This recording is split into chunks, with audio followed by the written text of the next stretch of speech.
एक तो बच्चों डर ये है सबसे बड़ा, और जो होना भी चाहिए, कि पेपर 60 मिनट में है, क्या मैं इसको टाइम से कर पाऊंगा। यह सबसे बड़ा डर, अगर किसी बात से आपको डर लगना चाहिए तो वो इस बात से लगना चाहिए, क्या मैं पेपर 60 मिनट में कर पाऊंगा। इस बात से जरूर डरो। और बच्चों, आप जिस भी क्रम में पेपर करते हो, आप मेरे कहने से अपना एक क्रम बना लेना। क्योंकि बच्चे लोग ये सोचते हैं, सबकी एक कॉमन सोच होती है, यार हिंदी और जीएस में कितना सा टाइम लगे, पहले इन नहीं करके देख लूं। तो जो इनको कर गया वो पेपर में लुढ़केगा, उसका टाइम पूरा नहीं पड़ना। इसका लॉजिक बता देता हूं। जो बच्चा ये सोचता है कि मैं हिंदी या जीएस को पूरा कर लेता हूं, तो जो चीज भी आप पहले करोगे उसको बहुत ध्यानपूर्वक पढ़ के करते हो। जीएस के 20 में से आपको 12-13 क्वेश्चन ही करने लायक आते हैं, और आप पूरे शुरू में करोगे ना, पूरे 20 के 20 पढ़ोगे उनको ढंग से। जो चीज आपकी 5 मिनट में 4 मिनट में होनी चाहिए थी, वो इसी कारण 8 मिनट में हुई या 9 मिनट में। इन्हें 4-5 मिनटों का पूरा असर यूं समझ लीजिए मैथ पे आएगा आपके पे, या रीजनिंग पे आएगा, तो जो बहुत ही गंदा असर डालने वाले हैं। ठीक है, तो आपसे मैं कहूंगा कि आप जो भी क्रम में पेपर करते हो, प्लीज उसको चेंज करके आप सबसे पहले रीजनिंग करो, दूसरे नंबर पर हिंदी करो, और तीसरे, बेटा देखिए, अगर रीजनिंग ने आपका तालमेल खराब भी किया, जैसे आपको लगे कि यार अभी तो मेरा 1 मिनट में एक ही क्वेश्चन हो रहा है, पर यह हो रहा रीजनिंग का है, यह बड़ी बात है। रीजनिंग का हो रहा है, टाइम टेकिंग है, कोई बात नहीं, रिलैक्स रहिए। 1 मिनट से फिर भी पहले करने की कोशिश करिए, पर 1 मिनट में भी एक हो रहा है। एक तो बच्चा कर रहा है हिंदी और वो खुश हो रहा है, यार मैंने 10 मिनट में 15 क्वेश्चन लुढ़का दिए। तो भाई तूने कुछ नहीं किया, तूने तो बहुत टाइम खा लिया, ये तो 20 से भी ज्यादा होने चाहिए थे। पर वो खुश हो रहा है कि मैंने तो बहुत अच्छा चल रहा हूं। नहीं, अच्छे नहीं चल रहे हो आप, बेकार चल रहे हो। लेकिन आप रीजनिंग के 15 मिनट में 15 क्वेश्चन भी कर पा रहे हो, बढ़िया है, कोई दिक्कत नहीं है, कोई समस्या नहीं है। ठीक है, इस तरह से अपने टाइम को मैनेज करना। तो बच्चों, अगर आपका कुल मिलाकर के ये भी हो जाता है कि सर मेरा ना रीजनिंग में थोड़ा सा ज्यादा टाइम लग गया, मैं तो 15वें पर ही, मेरे 17 मिनट खत्म हो गए, तो 1-2 मिनट का जो बैलेंस है, जो बिगड़ा है आपका, वो हिंदी में पूरा कर लोगे, उसको जीएस में पूरा कर लोगे जल्दी से पढ़ करके। लेकिन अगर हिंदी जीएस पहले ही कर लिए तो आप अपना बैलेंस नहीं बना पाओगे पेपर में। ये पहले कर लिए, अब मान लो इनमें ज्यादा टाइम दे दिया, रीजनिंग को कम बच रहा, मैथ से बैलेंस बन रहा, मैथ तो और अपना टाइम और दूसरे का भी खा जाएगा। मैथ तो ऐसी चीज है। तो इसलिए मैं आपसे कह रहा हूं कि सबसे पहले रीजनिंग करना। बैलेंस खराब होगा तो बना देगी, कौन बना देगी? हिंदी बना देगी, जीएस बना देगी। ये क्या कर रहे हैं।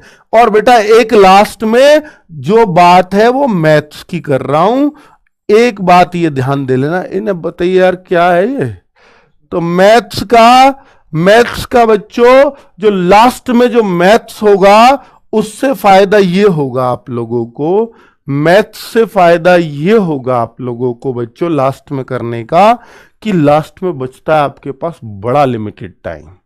अब बहुत सारे बच्चों को ये दिमाग में रहता है, सर लास्ट में मैथ्स में तो हाथ पांव फूल जाएंगे, हाथ पैर फूल जाते हैं, वहां तो घबराहट चरम पे होती है और ज्यादा, तो उस टाइम पे मैथ्स का सवाल जो आ रहा है वो भी गायब हो जाएगा हमसे। ये एक सोच होती है। पर आप यकीन मानना, ये सोच आपको फायदा करती है, नुकसान नहीं। सर फायदा कैसे, बता देता हूं। मैं ये मूंड मारता मारता आपसे थक गया हूं कि मैथ्स के उन क्वेश्चनों को, या रीजनिंग में भी ये करना जो क्वेश्चन एक बार में समझ में ना आए उसको गोला कर देना, और जो एक बार में समझ में आ जाए बस उसी को करना। चाहे गोले आपको रीजनिंग में भी 5-7 करने पड़ जाए, कोई दिक्कत नहीं है। चाहे मैथ में आपको और 8-7 क्वेश्चन पे करने पड़ जाए, कोई दिक्कत नहीं है। पर आप यूं समझ लेना, आपको टारगेट ये लेके चलना है, पूरा पेपर मुझे 50-52 मिनट में करना है। 7-8 मिनट उन रिव्यू वाले क्वेश्चन को देना है जिनको मैं छोड़ के गया हूं। बच्चों ज्यादा छोड़ना चाहे कितने ही कोई दिक्कत नहीं, 7 से ज्यादा गोले नहीं होंगे आपके रीजनिंग में, 8 से ज्यादा कभी मैथ्स में नहीं होंगे, और 8 7 15, इन 15 क्वेश्चनों के लिए अगर आपने 8 मिनट भी बच रहे हैं, ध्यान देना मेरी बात पर, 15 क्वेश्चन के लिए 8 मिनट भी बच रहे हैं और आप इनमें से 8 भी कर गए, और निश्चित तौर पे कर जाओगे कि उस टाइम पे प्रेशर नहीं है पेपर पूरा पढ़ा है कि नहीं, क्योंकि लास्ट में प्रेशर खत्म है बच्चों। उन 8 मिनट में यह दिमाग में आएगा आपको कि यार पेपर तो हो ही गया है, अब इनमें से जो हो जाएगा मेरे लिए बोनस है। उनमें कॉन्फिडेंस चरम पे होता है। उन 8 मिनट को बचा लेना अपने रिव्यू क्वेश्चन के लिए, यह टारगेट लेकर के जाना, आप निश्चित तौर पर सफल हो जाओगे। उन 15 क्वेश्चन में से मैं निश्चित तौर पे कहता हूं उन 8 मिनट में आप 8 क्वेश्चन कर जाओगे, और वो 15 हैं जो आप कर ही नहीं रहे थे। और 8-9 क्वेश्चन अगर आप उनको कर गए जो आपसे हो ही नहीं रहे थे या टाइम ज्यादा लगता, आप उनमें से 8-9 कर गए, तो कौन रोकेगा आपका सिलेक्शन? बताइए, आप रुक ही नहीं सकता। तो बच्चों स्ट्रेटजी सही अपनानी पड़ती है बस। तो आप ये मान लीजिए कि आपको देखो यार मैथ्स अगर कम आता है, तो मैं आपसे बोल रहा हूं जो हमने गागर में सागर में आपको प्रैक्टिस वो भी तो दिया है ना, क्वेश्चंस भी तो दिए हैं, पीडीएफ भी तो दी है, इनको ही आप कितनी बार कर लो, इन्हीं क्वेश्चन को 2-2 3-3 बार कर लो, अच्छे से कर लो, प्रैक्टिस कर लो लगातार, क्योंकि हर टाइप का क्वेश्चन है इनमें, कैसा भी आएगा आपका मैथ्स हो जाएगा। इस बार यह भी पक्का है कि 1 घंटे का पेपर हुआ है ना, वैकेंसी ज्यादा है ना, वैकेंसी के हिसाब से पेपर का लेवल बढ़ता है एसएससी का, ये याद रखना। वैकेंसी ज्यादा पेपर का लेवल आसान, वैकेंसीज कम पेपर का लेवल हाई। 2019 में वैकेंसी ज्यादा थी, पेपर आसान, नेगेटिव भी नहीं थी 2019 में, पेपर फिर भी आसान। और 2021 में क्या हुआ, नेगेटिव भी डाल दी और पेपर भी मुश्किल, क्योंकि वैकेंसीज बहुत कम थी। इस बार पिछली बार से तो दुगनी है, फॉर्म भी कम है पिछली बार से, तो पेपर मुश्किल बनने का चांस है। और तीसरा सबसे बड़ा काम कर दिया इन्होंने, टाइम कम, तो पेपर मुश्किल बनने का चांस तो कहीं से भी किसी भी हद तक नहीं बनता। ठीक है बच्चों, इस बात को जरूर नोट कर लेना। और अगर जब पेपर मुश्किल नहीं है तो इसका मतलब मैथ्स मुश्किल नहीं है, क्योंकि देखो इनकी जीएस हमेशा मुश्किल रहेगी, इसमें कोई शक नहीं है।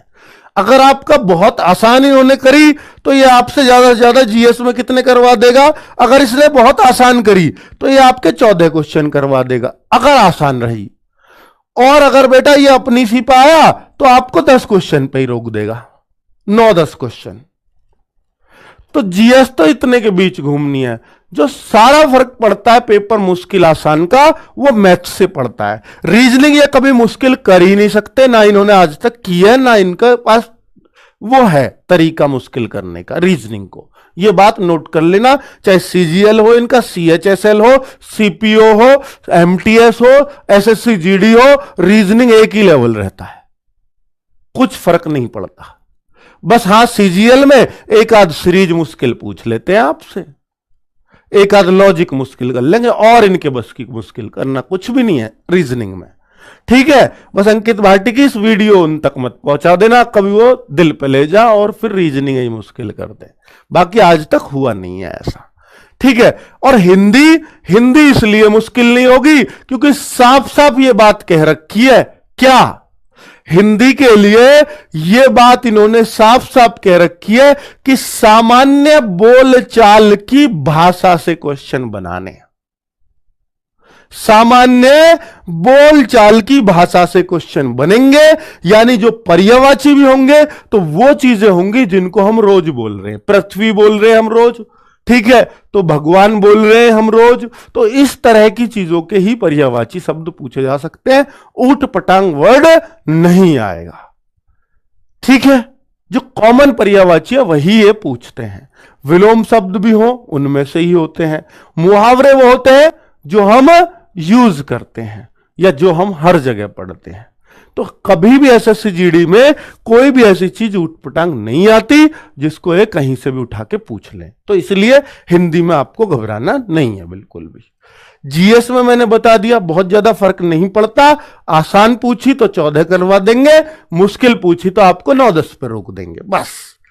मैथ्स ही एक ऐसी चीज है जिसमें ये मुश्किल करते हैं तो बच्चे को लिटा देते हैं, बिछा देते हैं, और बच्चे अगर ये आसान देते हैं तो सब बच्चे बढ़िया करके आते हैं। इस बार जो आसार है इस टाइम को देखते हुए वो मैथ्स आसान आने के हैं, क्योंकि जब आपका 60 मिनट देते हैं सीएचएसएल में, 60 मिनट देते हैं सीजीएल में, जब 60 मिनट का इनमें देते हैं और सीजीएल सीएचएसएल इन पे मैथ्स में तो क्वेश्चन भी अच्छे खासे हैं, तो बच्चों वहां ये मैथ्स मुश्किल नहीं करते, तो ये जीडी में कैसे कर सकते हैं जहां तो वैकेंसी बहुत ज्यादा है। ठीक है, तो इसलिए बिल्कुल निश्चिंत रहे कि आपका मैथ्स मुश्किल आएगा, तो ये मैं आपको भरोसा दे रहा हूं। बाकी ये वीडियो